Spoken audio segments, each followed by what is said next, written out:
Hi, this is the first Market Dojo procurement podcast. I'm Peter Smith and I'm here today with Alun Rafique, one of the founders of Market Dojo. Hi, Peter. Hi, Alun. And in a few minutes, I'm going to be talking about supplier dependence. And then Alun and I will be discussing how to get started with procurement technology, amongst other things. But first, we thought we'd start with some procurement news stories. So over to you, Alun, to kick us off. Thanks, Peter. Well, we thought we'd avoid Brexit in our comments, but public sector procurement was addressed in a report recently by think tank Reform. They think government should conduct a large-scale, independent and comprehensive review of public procurement and introduce a national training framework for civil service commissioners. The report identifies a number of weaknesses in the procurement and oversight of government contractors. It claims that although the commercial skills of civil servants in big central government departments have improved in recent years, smaller departments have not seen the same improvements.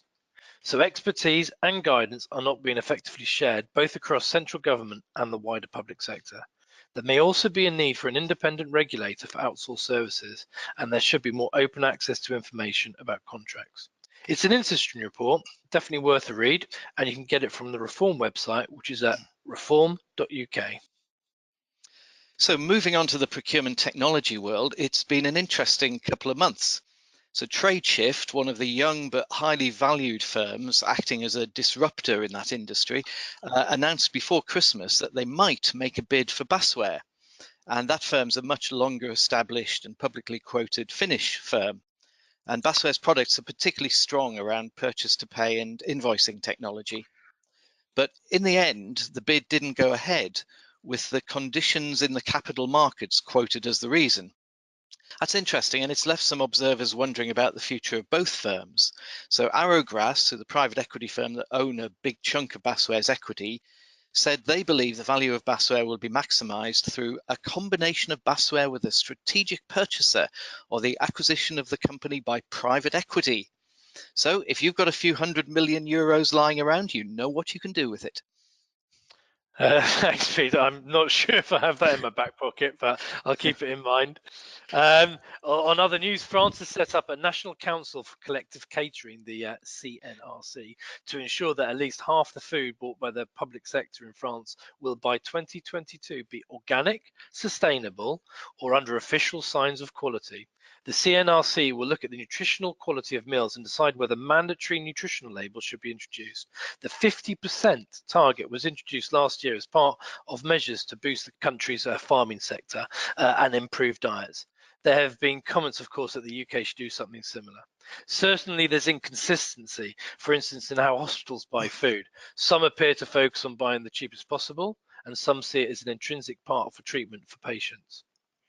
Yeah, and I'm sure we'll see lots of French hospitals buying lots of lovely English Stilton and Irish cheddar and so on.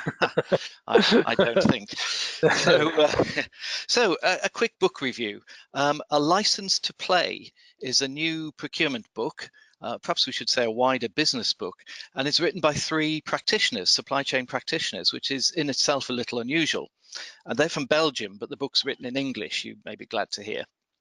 So Wouter Machiels, Patrick Schotts, and Manu de Koister, and I apologize to them if I got any of that slightly wrong, are the authors. And what I do like about this book is it's very much coming from the point of view of business generally, rather than being just a procurement guide. It is quite focused on manufacturing businesses and has a lot of good content around how procurement can contribute to innovation, new product development, and efficiency improvement. So it doesn't have that focus on cost reduction that we often see.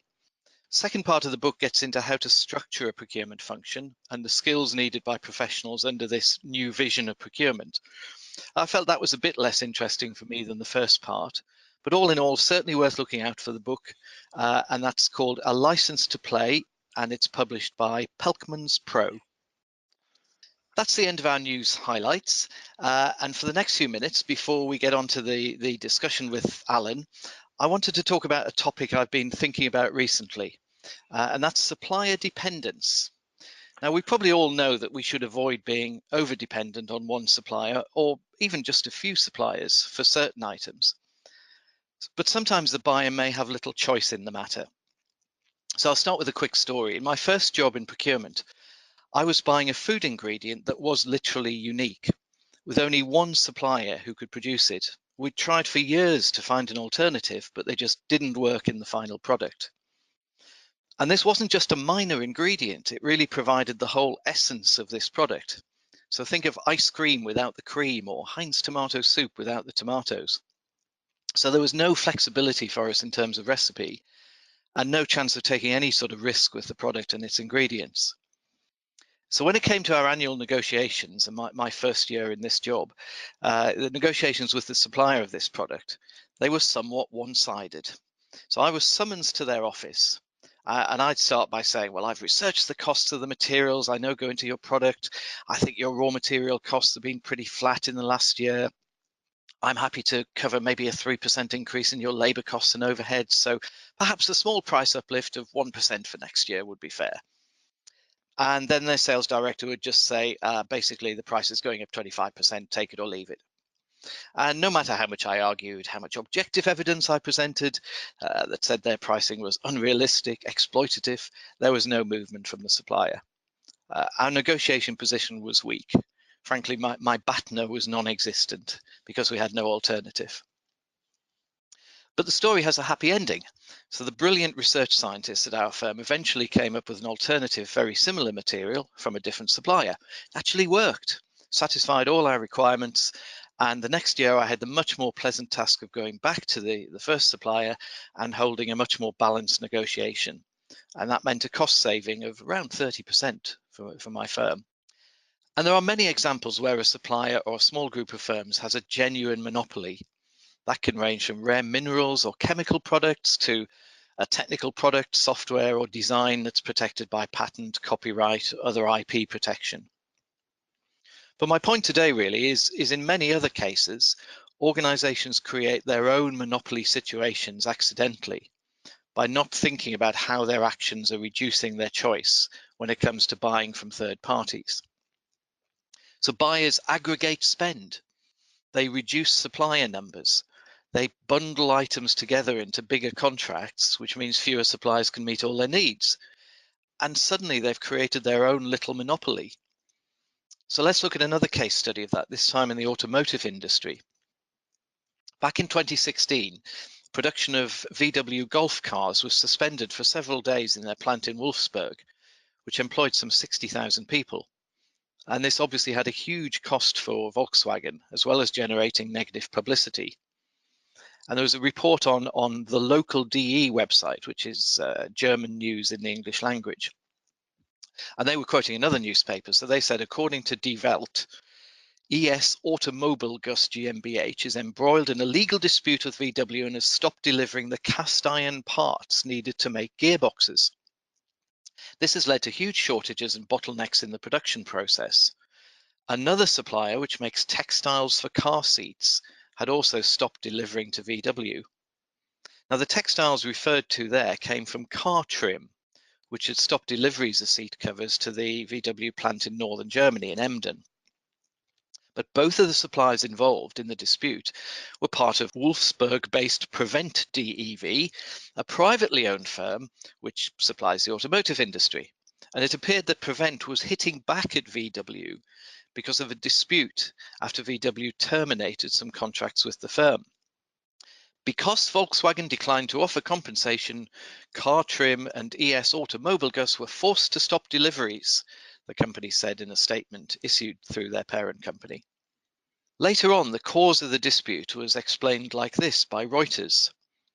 VW's relationship with Prevent soured after it commissioned Car Trim to develop new seat covers for high-end models, including Porsche, and then cancelled the 500 million deal in the aftermath of the diesel scandal and refused to cover the 58 million euros its supplier had already invested.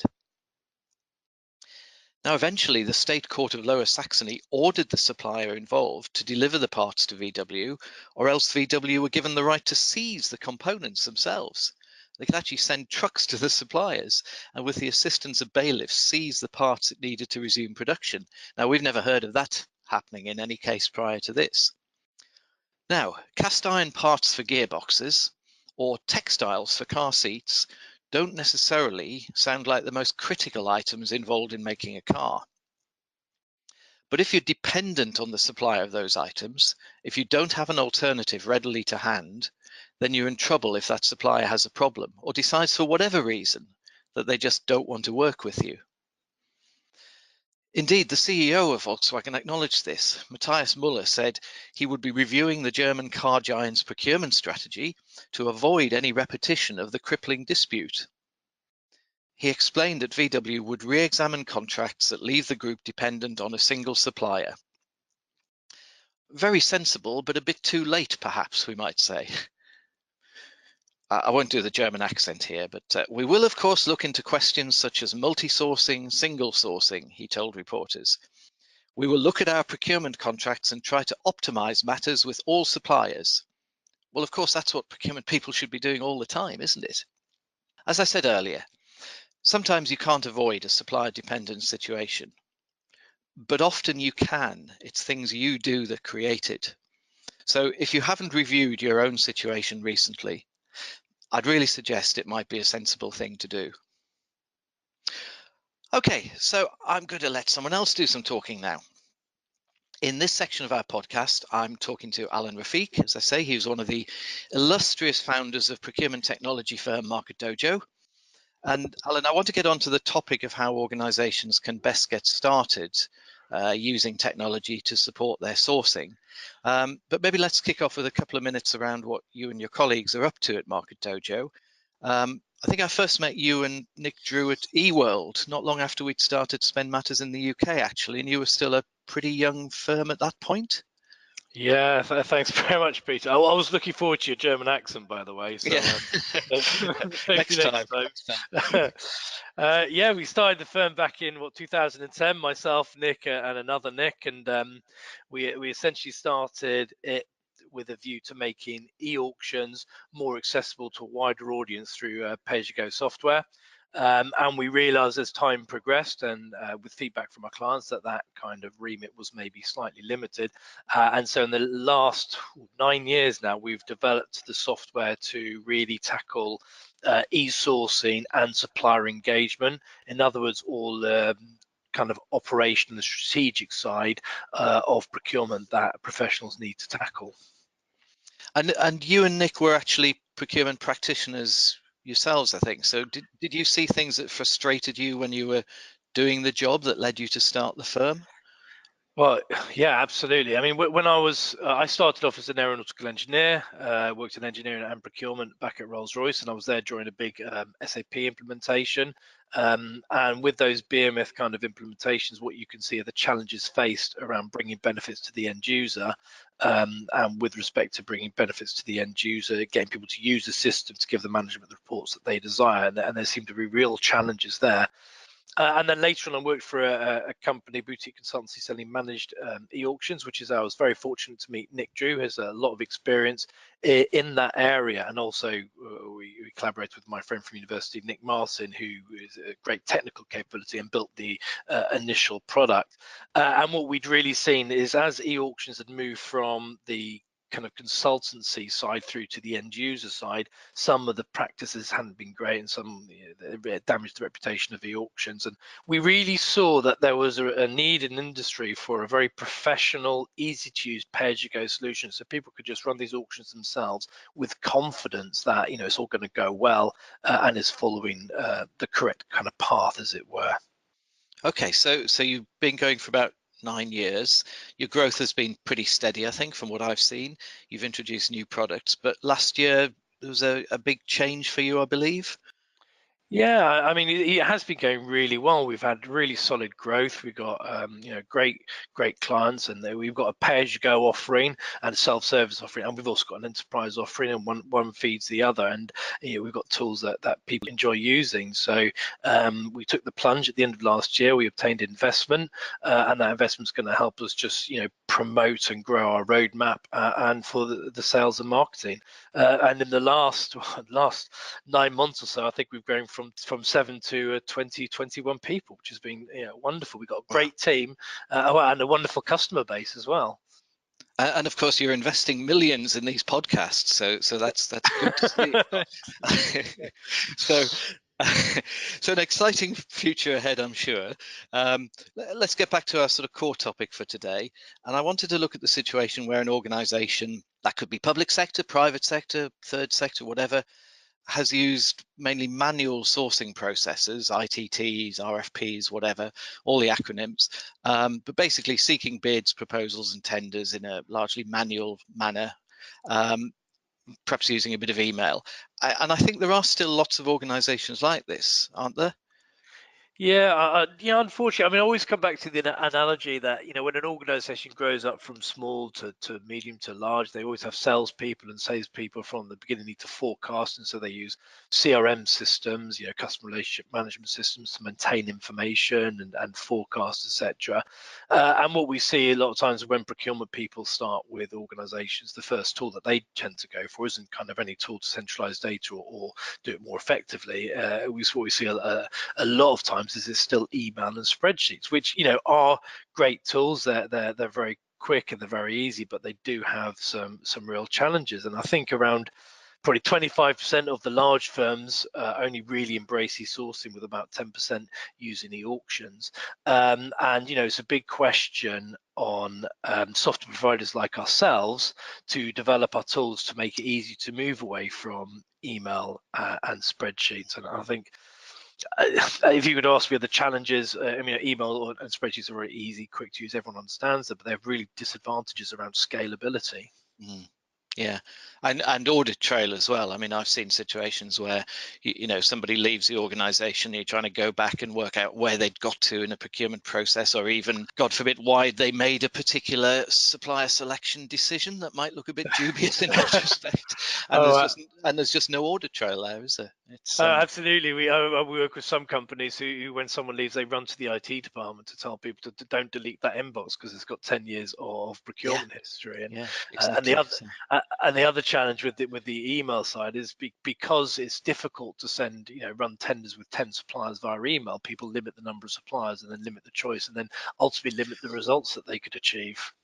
Absolutely. So it's being driven by the technology and the procurement capability rather than what's really right for the business, I think is the point. So if you've got an organization that's working in that sort of way, how do they get started in terms of taking advantage of the technology? What should they do first? Is it a reverse auction? Is it a conventional sourcing exercise but using an online platform? What do you tend to recommend to potential clients? Yeah, and we get a number of areas that we find have a kind of immediate success. I mean, the obvious one to mention here is the pay-as-you-go e-auction platform. So because it's £500 a month to run any number of tenders within a month, we have people using it for tenders from £10,000 through to £100 million. We had a large automotive manufacturer who ran an auction on our platform. I think they came to us. They had other auction platforms in-house, large ERP systems, but they needed something easy to use from the buyer and the supplier side. So they went with us, ran an auction, and saved 50 million on some non-metallic fasteners. 50 million? Yes. And did you get a percentage of that?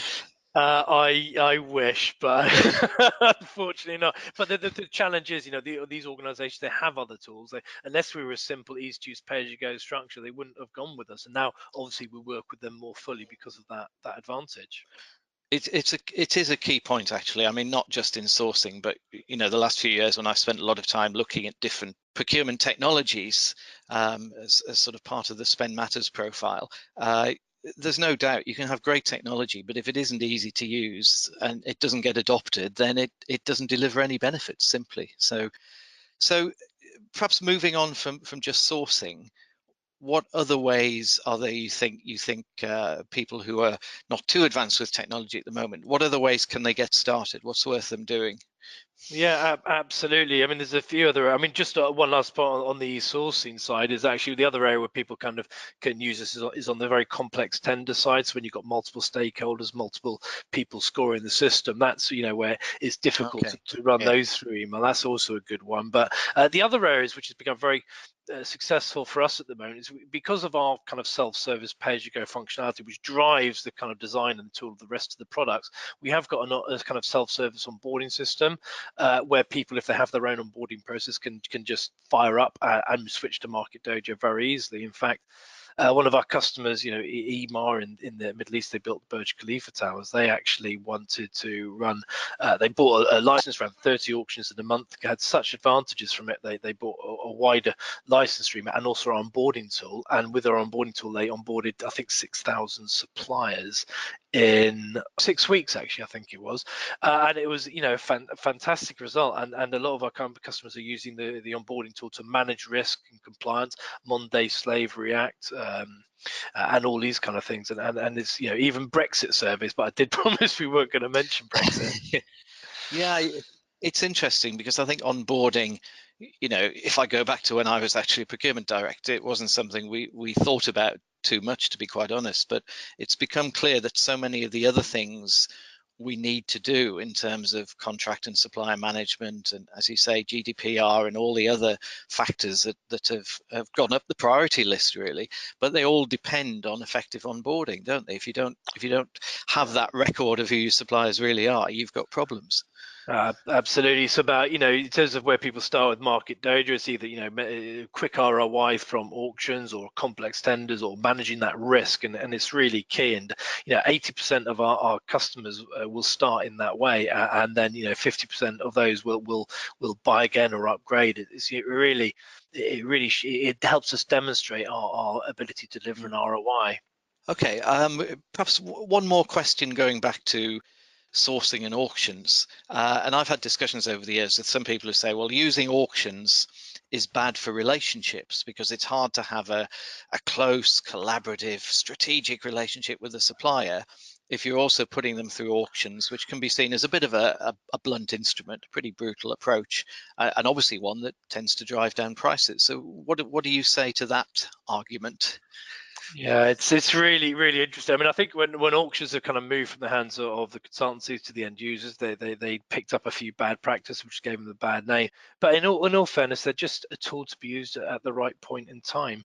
I mean, I think what people need to remember is when they go into looking at a category in a tender, you don't normally go into it at the start saying, well, this is going to be an auction. You look at how it runs, look at the definition, look at the liquidity, and as the process migrates through, you then decide whether an e-auction is suitable. And so, when it does come to the auction, you give it the best chance of success. I mean, especially if you need to negotiate with 50 suppliers around the world, it's a fantastic tool. And you've got things, so you can do, such as buyer's choice. A lot of our clients run auctions on buyer's choice. So you don't have to award to the person in first place, but you can have a discussion afterwards around the kind of the softer factors, and even look at weighted tenders when you want to take in, non-price criteria, for example. Yeah, I think there's a lot of things you can do around auctions to make sure that the suppliers on the other side feel it's been done properly. I think that's the key point. And I've heard people say, well, it can actually strengthen relationships as well. But yeah, there was some work by UE University on a report where she found, they did an analysis and found because of an openness and transparency, it can actually help relationships and strengthen them. I mean, I do find auctions are sometimes, they have a bit of an Achilles heel, that feedback is so great for suppliers to learn from. It can also put people off, unfortunately, and we'll be doing some upcoming webinars on that as well moving forward. Okay, I think we've probably just about finished for today. Any closing remarks or comments, Alan? Anything you'd like to leave people with for them to remember, as it were? Yeah, I think I just I've really enjoyed this and talking to people about e-auctions. It's not much to be scared of, and talking about our solution. If people want to give it a go, then you can try it for a month. We're really enjoying growing and enjoying the space we're in. We've got a great team and great customers, and we get to chat to people like yourself, Peter. So please, people, have a look on our website and see if we can help.